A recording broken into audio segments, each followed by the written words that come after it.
Hey guys, it's Allie. I'm back with another video today. Let's just get right into it. This is more of a little heart-to-heart video than I normally do. I wanted to do something kind of like go over what's helped me this past year and like improving my life. I don't think people really take a moment to realize things that are helping their daily habits, things that are progressing them to move forward and just like become better versions of themselves. So cheesy or way to put it, but basically I'm talking about like just general things, rules to live by that can really improve your lifestyle. I wanted to do a quick video on just things that have helped me this year specifically. So I'm just gonna go ahead and list these off because I have an entire paper here filled with them. So yeah, one of the best things that has helped me so far is just like falling asleep by 10 to 11 p.m. ish. I don't think people really take this seriously enough. I don't think people put much thought about the time that they're actually going to sleep. It's always about like, oh, you gotta wake up at 5 a.m. Oh, you gotta wake up now. Like, in order to wake up earlier, in order to feel more refreshed, you have to go to bed earlier. Like, you can't just expect yourself to be a morning person if you don't follow through with going to bed early enough to begin with, if that makes any sense.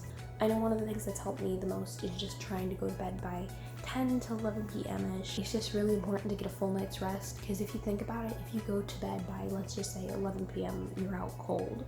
Well, that means if you wake up at 7 a.m., you're getting 8 hours of sleep right there.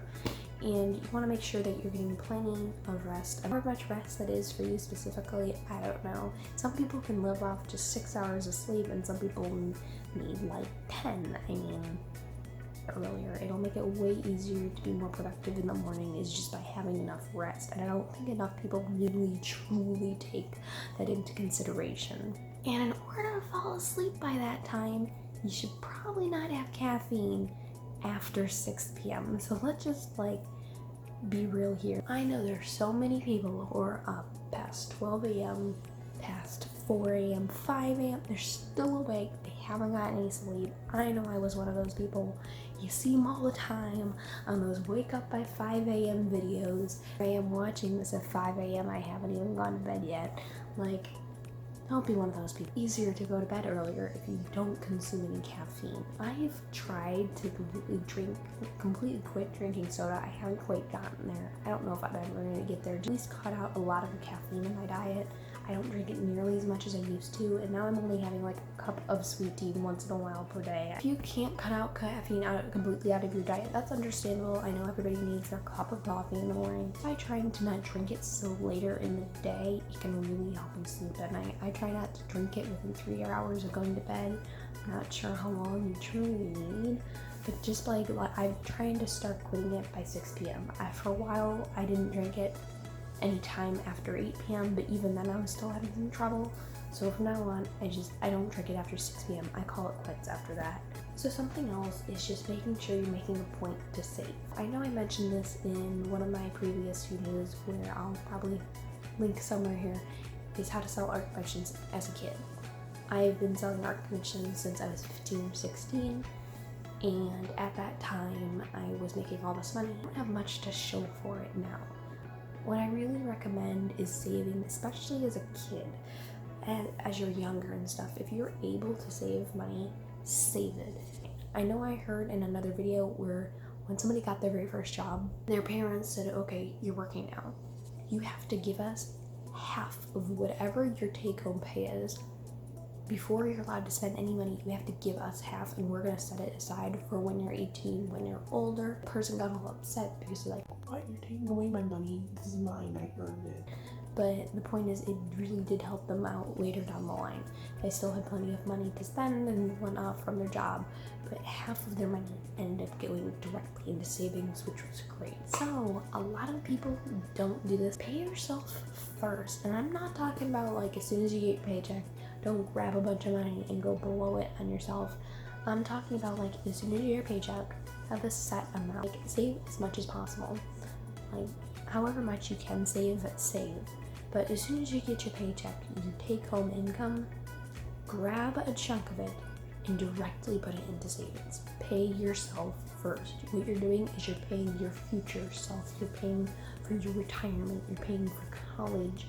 saving for a new car, a house, whatever the heck your goal is, making an emergency fund, pay yourself first, pay your savings first whenever possible. Is just sit down and work on one of the procrastinated tasks you have. Now, it really does help to make a list of everything you have to do for the day, but just taking 10 minutes out of your day to work on something you've been procrastinating on makes a big difference. One point, I had an art commission, and I received it originally at the end of April, right before I had prom and stuff, and I kept kind of putting it off. And the person who I commissioned it for me, they're very understanding, they're very sweet. They've commissioned me many times, and I've had one or two later commissions with them before, but I know I got that one commission at the end of April, and in the beginning of May I had prom, so it kind of got delayed a little bit, and it just kept getting delayed. I didn't finish it until the end of June, like going into September, that commission was not finished. Now, yes, I did make up for it. I did send them free prints and everything, and I'm like, I'm so sorry and everything. They were very understanding. Thank gosh. That was just a horrible business move on my part and everything, but my point is, just, if I didn't realize until I really started working at it, if you just spend 10 minutes, at least 10 minutes, once a day, working on something you really don't want to do or you think you don't have time for, just 10 minutes. Work on it, and it's slowly going to get done. The point is that it will get done because you're slowly chipping away at it. Another thing that's really helped me out is living on a written budget. Oh my gosh. Now, if any of you have ever heard of Dave Ramsey, he very highly encourages using all cash spending and all these other fun things. But one of the things he really preaches about in general is just living on a written budget, and it really does help. You can't just say, oh, I'm gonna save this much and I'm gonna spend this much. You do all that inside your head. If you take the time to write down all of your income, all of your expenses, and just keep track of it, just keep a record, like have it on paper in detail, it really does help.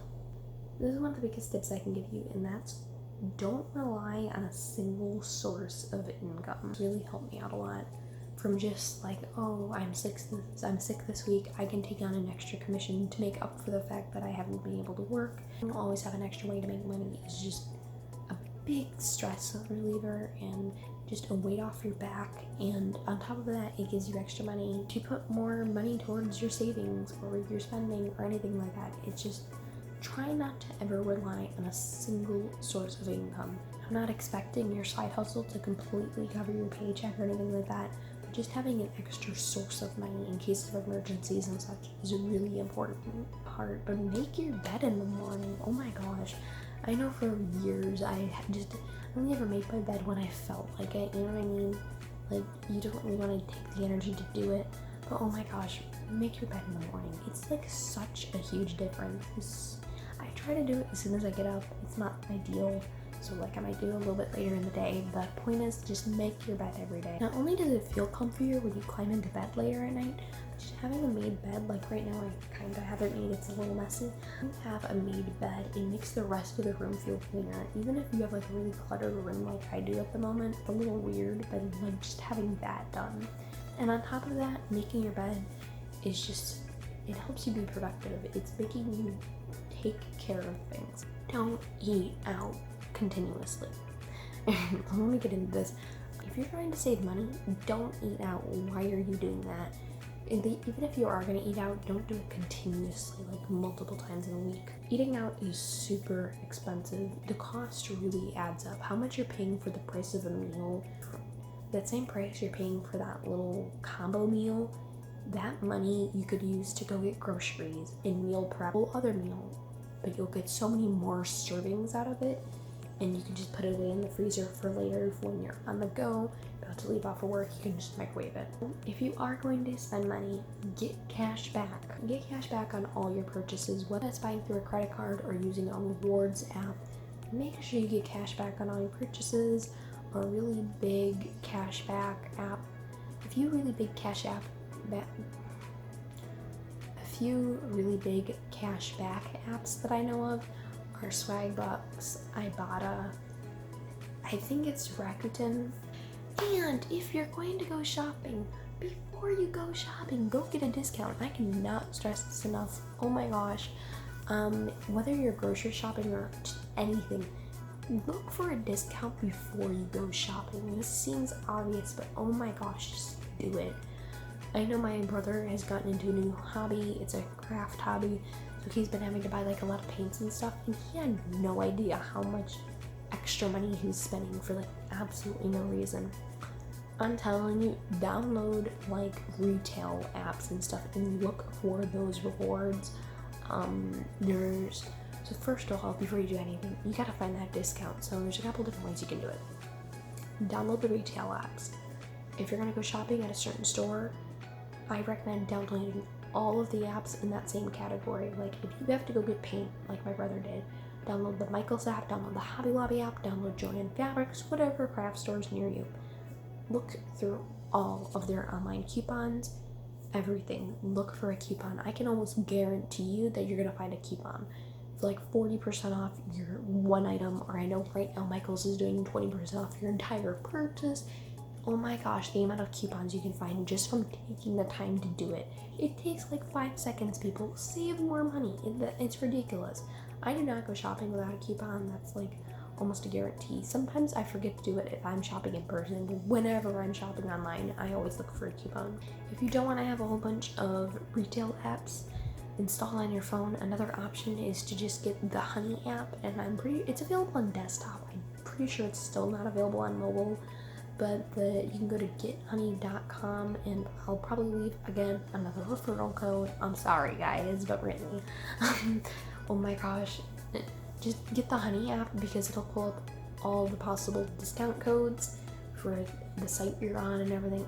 I could get to it again. You could go on to this topic for forever, but basically with Honey, it'll take whatever page you're on and it'll find all the discount codes for that site available at that time. This is a huge tip. Join a like-minded community. If you're trying to get to a certain spot in life, join Facebook groups, join Amino groups. Hey, little quick insert here. Make sure you join my budgeting Amino. I'll leave a little link right here. It's filled with like blog articles and stuff about how to save money and how to budget. And you share your budgeting story, your finance story, share your cash envelopes, your side hustles, whatever, all things finance related.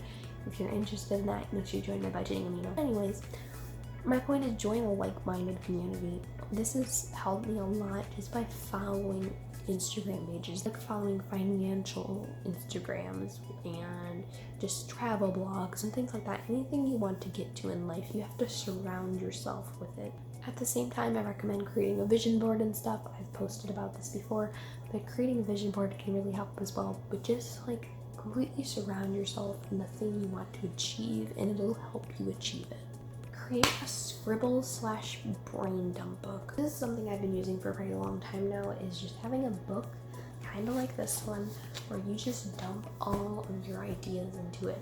This can be like $1 notebook or composition book, whatever. It doesn't matter. You can go get one from your Dollar Tree, but just put all of your thoughts, your ideas, your to-do list, your tasks, your goals, your dreams, your hopes, your achievements, whatever. Just have a place where you can scribble it all down and not worry about making it look pretty. Just like a completely stress-free book. It's like a diary almost. Just keep track of all of your things in there. Start an emergency fund, and there's lots of videos on how to properly do this. I've had unexpected expenses and bills come up this year, but just having any emergency fund at all can really take weight off your shoulders. And if anything wrong happens, or if you just suddenly have an unexpected expense, even if it's small, you know that it'll be covered. Here's the last tip I have for you guys, and that's to save all currency. So what does this mean? I have multiple change jars. Basically, anytime I find any penny, nickel, dime, quarter, whatever it is, anywhere, I save it. If I get change back, I save it. I save all money that I find. And you may say this sounds crazy, this sounds like a little bit hoarderish, but the point is to save all of your coins. Any bills, whether they're small or large, any coins, whether they're small or large, save them. They add up. oh my gosh, I'm getting $20 to $30 coin jars all of the time, just from saving all the change that my family leaves around the house and whatnot. No, I have an account with my local credit union, and because I am technically still considered a youth account, even though I'm over the age of 18, just because of state laws, I'm still considered a youth account. So because of that, I'm allowed to use their coin machine for free with no charge. And I know if you're like a super savings member or whatever with them, you can use it for free as well. But the point is, if you check out your local banks and credit unions, someone near you might have a coin machine. Normally the bank will charge a small fee, but you just dump all your coins into the machine and they'll give you bills in return. So literally that jar you have filled with dimes and nickels could be worth like $60 to $70. You don't even know. Just take it down there and get it exchanged. It takes like 5 minutes. I normally do it in like 3. If none of your local banks or credit unions have one, which is highly unlikely, another great option is something called Coinstar. You can find them in Walmarts and Publix and places like that. I know. And you can dump all your change in there, and they'll give you bills in return as well. I think it's like 11.9% fee though, which is pretty darn high. You have 3 options. If you get it in cash, there's 11.9% fee. If you get it in gift card, there's no fee. You can get an Amazon, Walmart, or something like that type of gift card, and there'll be no fee on it. Or if you donate that change to charity, I don't believe there's a fee on that either. Just put all of your money to work, guys. Like, that change that's just laying around your house, it's not doing anything. People don't really take into consideration that change is money. It's just as good as a dollar bill. So thank you guys so much for watching. Make sure you like and subscribe, and check out the links below for more videos like this. I am starting up a blog. As of recording this video, it's not up and running yet. I'm kind of remodeling my old one and combining it with a new one.